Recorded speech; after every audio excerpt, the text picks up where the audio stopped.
Hello DElEd second year students. Political science में आज जो टॉपिक हम आपके सामने लेकर के आए हैं इसका नाम है कन्या भ्रूण हत्या।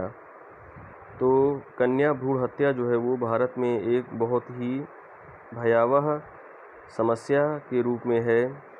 और अगर हम इसका अर्थ समझें तो बालिका का या पुत्री का गर्भावस्था में भ्रूण के दौरान ही जब वो भ्रूण अवस्था में होता है तो उसी समय उसकी हत्या कर देना, एबॉर्शन कर देना, ये एक कन्या भ्रूण हत्या है।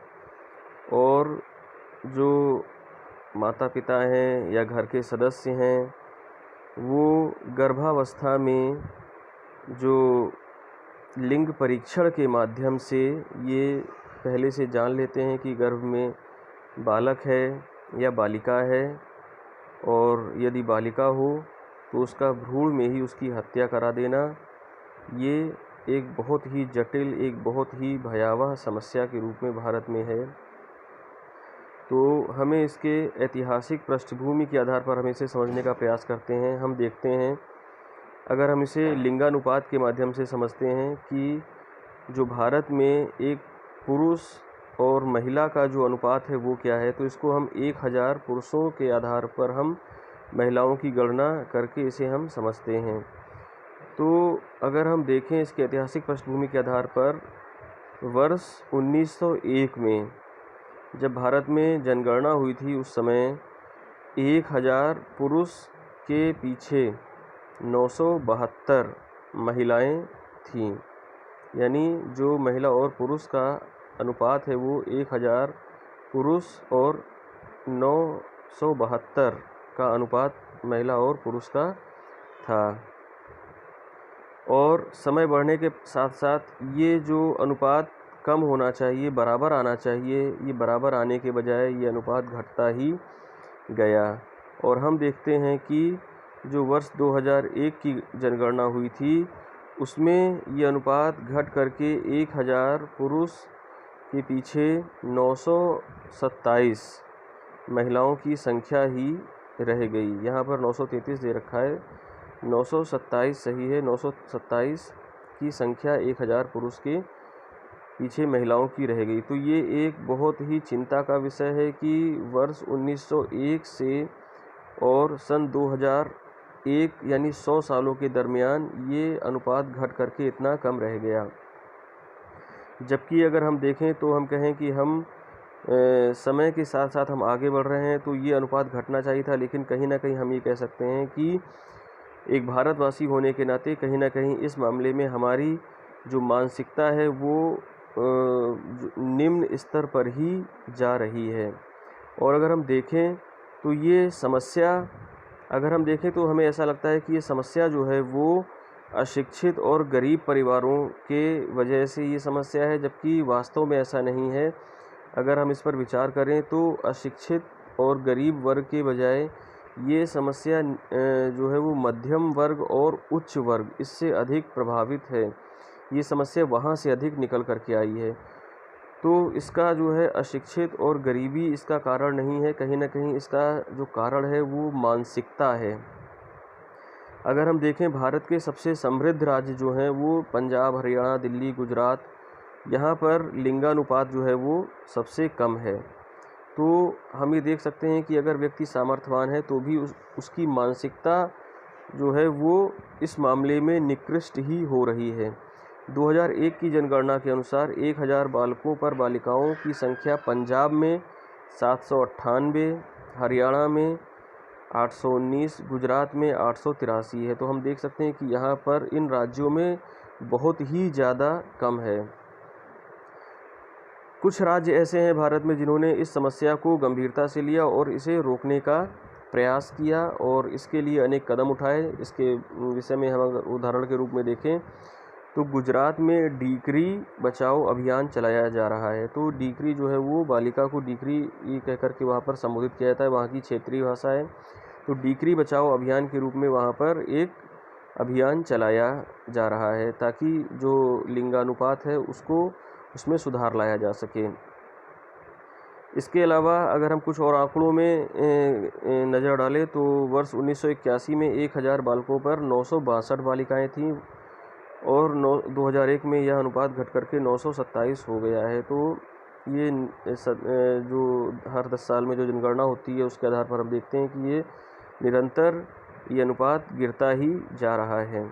तो कहीं ना कहीं ये हमारे देश में एक समस्या के रूप में सामने आ रहा है और हमें इस समस्या को समझना होगा।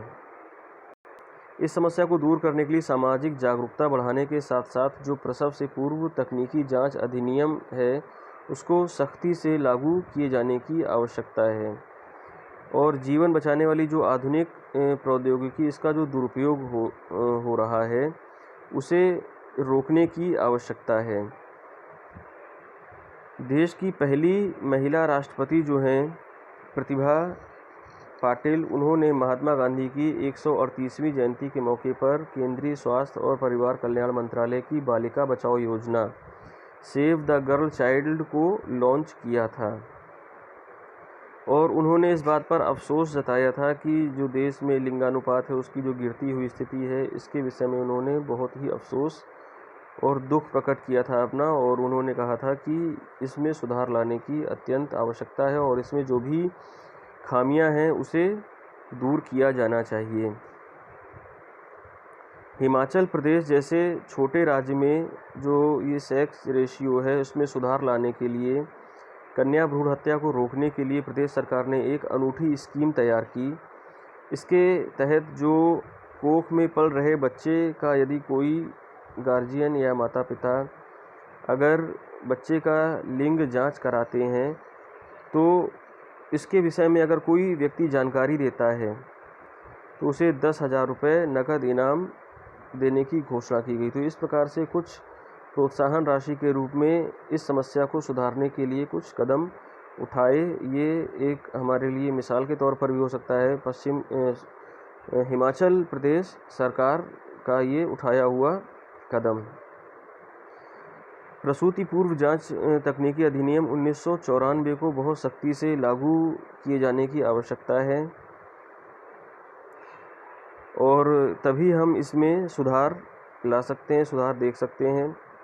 फिलहाल इंदिरा गांधी बालिका सुरक्षा योजना के तहत पहली कन्या जन्म के बाद स्थायी परिवार नियोजन अपनाने वाले माता पिता को 25,000 रुपये तथा दूसरी कन्या के बाद स्थायी परिवार नियोजन अपनाने वाले माता पिता को 20,000 रुपये प्रोत्साहन राशि के रूप में प्रदान किए जा रहे हैं। ये जो एक योजना है इंदिरा गांधी बालिका सुरक्षा योजना, इसके अंतर्गत ये प्रावधान किया गया है कि यदि कोई माता पिता 25 जो पहली बालिका के जन्म के बाद अगर परिवार नियोजन अपनाता है तो उसे 25,000 रुपये इनाम के रूप में उसे दिया जाएगा और यदि दूसरी कन्या के बाद यदि कोई परिवार नियोजन अपनाता है कोई माता पिता तो उसे 20,000 रुपये प्रोत्साहन राशि के रूप में प्रदान किए जाएंगे। तो इस प्रकार से ये कुछ उठाए हुए कदम हैं जो कि कन्या भ्रूण हत्या जैसी समस्या के समाधान और जो लिंगानुपात की जो समस्या है इसको दूर करने के लिए ये कुछ उठाए हुए प्रोत्साहन के रूप में कुछ ये कदम हैं।